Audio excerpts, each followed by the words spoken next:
बहिरा मुर्दार को अंग्रेजी जुबान में डेड सी कहा जाता है और ये दुनिया की सबसे बड़ी नमकीन झील है। ये जमीन पर सिता समंदर से सबसे निचला मकान है जो 420 मीटर यानी 1378 फीट नीचे वाक़ है। अलबत्ता ये बहिरा मुर्दार के हवाले से इंतहाई आम मालूमात हैं जिनसे हर कोई वाकिफ है, लेकिन आज हम आपको ऐसी मालूमात बताएंगे जिनसे लोगों की बड़ी अक्सरियत नावाकिफ है। जैसा कि क्या आप जानते हैं कि बहिरा मुर्दार को मुर्दार क्यों कहते हैं या फिर इसमें इतना ज्यादा नमक क्यों है? ऐसे ही कुछ सवालात और उनके दिलचस्प जवाबात आज की इस वीडियो में हम आपको बताएंगे। बहिरा मुर्दार दुनिया की सबसे बड़ी नमकीन झील है जिसके मगरब में मगरबी किनारा और इसराइल और मशरिक में उर्दन वाक़ है। इलावा अज़ीं ये दुनिया की सबसे गहरी नमकीन पानी की झील भी है जिसकी गहराई 330 मीटर यानी 1083 फीट है। बहिरा मुर्दार 67 किलोमीटर 22 यानी तवील और सबसे ज्यादा 18 किलोमीटर अरीज है। बहिरा मुर्दार को मुर्दार क्यों कहते हैं? बहिरा मुर्दार को मुर्दार इस वजह से कहा जाता है कि बहुत ज्यादा नमक होने की वजह से इसमें किसी भी जानदार का इस झील में जिंदा रहना नामुमकिन है। तमाम छोटे इज्साम के जरासीम जरूर इसमें पाए जाते हैं जिन पर नमक का असर नहीं होता। ये एक बड़ी झील है, समंदर नहीं है।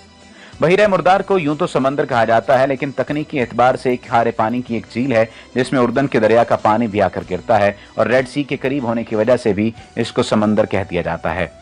बहिरा मुर्दार इतना नमकीन क्यों है? बहिरा मुर्दार में दीगर समंदरों के मुकाबले में 9.6 गुना जायद नमक पाया जाता है। यहाँ तक कि बहिरा मुर्दार में शामिल होने वाला दरियाए उर्दन का मीठा पानी भी इस पर कोई असरात मुरत्तब नहीं करता। क्या आप जानते हैं कि बहिरा मुर्दार इतना नमकीन क्यों है? इसकी बुनियादी वजूहात बारिश का पानी और इसके इर्द गिर्द चट्टानें हैं। चूंकि बारिश का पानी तेजाबी होता है और गुजरते वक्त के साथ ये चट्टानों को तोड़ देता है और उस पर मजीद तेजाबी हो जाता है और इस तेजाब में सोडियम और क्लोराइड कसीर तादाद में शामिल हो जाते हैं और सोडियम क्लोराइड को नमक भी कहा जाता है। मुनफरिद मौसम की वजह से धूप मुतासर नहीं करती। बहिरा मुर्दार के इर्द गिर्द की सरजमीन बंजर और सहराई है। यहाँ तकरीबन 330 दिन इंतहाई धूप रहती है। यहाँ की हवा में नमी की सतह इंतहाई कम है जबकि बारिश भी बहुत कम होती है। लेकिन दिलचस्प बात यह है कि आप यहाँ जितनी देर भी धूप में रहें, सूरज की शुआएं आपकी जिल्द को मुतासर नहीं करती।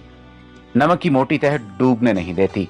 अगर तैराकी के शौकीन नहीं है या आपको तैराकी नहीं आती तो बहिरा मुर्दार आपके लिए बेहतरीन जगह है। नमक की वजह से इस समंदर का पानी भारी है और ये इंसान को डूबने नहीं देता और वो सिर्फ पानी के ऊपर तैरता रहता है। बहिरा मुर्दार की मुनफरिद आबो हवा की एक खुसूसियत यह भी है कि यहाँ आपको इजाफी ऑक्सीजन हासिल होती है जिसकी वजह से आप खुद को तरोताज़ा और पुरसुकून महसूस करते हैं। कदीम वक्तों से बहिरा मुर्दार को सेहत के लिए बेहतरीन करार दिया जाता है और हमेशा से ही बहिरा मुर्दार तिब्बी माहिरीन के दरमियान इंतहाई माकूल रहा है और मकबूल भी रहा है। और मुतअद्दिद तहकीक ने यह साबित किया है कि यह मकाम जल्दी बीमारियों से निजात के लिए मददगार साबित होता है। इसी वजह से सयाह इस झील पर कसीर तादाद में आते हैं। इस्लामी रिवायात के मुताबिक इस झील के किनारे किसी पिछली उम्मत पर अजाब नाजिल हुआ था। या तो हजरत लूत अलैहिस्सलाम की कौम थी या फिर हजरत शुएब अलैहिस्सलाम की कौम थी। इसके किनारों पर इन बर्बाद कौमों के आसार मिले हैं। कुछ अरसा कबल ये साबित हुआ कि वाक़तन ये जो लोग हैं और ये जो मकाम है दर हकीकत उन्हीं के लिए ये मकाम है और ये कुर्राइट्स का सबसे पस्तरीन मकाम है। आज भी इसके साहिली नशेबी इलाके में जो सदोम का मस्कन था काफ़ी तादाद में सेल्फ पाई जाती हैं। शायद अजाब की वजह से ही यहाँ संगलाख चट्टाने हैं और कोई नबातात जानदार मौजूद नहीं। तो दोस्तों, आपको बहिरा मुर्दार की इन मालूमात में से सबसे दिलचस्प बात कौन सी लगी और सबसे सबक आमोज बात कौन सी लगी? ऐसी मजीद अच्छी वीडियोस के लिए हमारा पेज डेली जमील लाजमी लाइक कीजिए ताकि आइंदा आने वाली तमाम वीडियोस आपको मिलती रहें।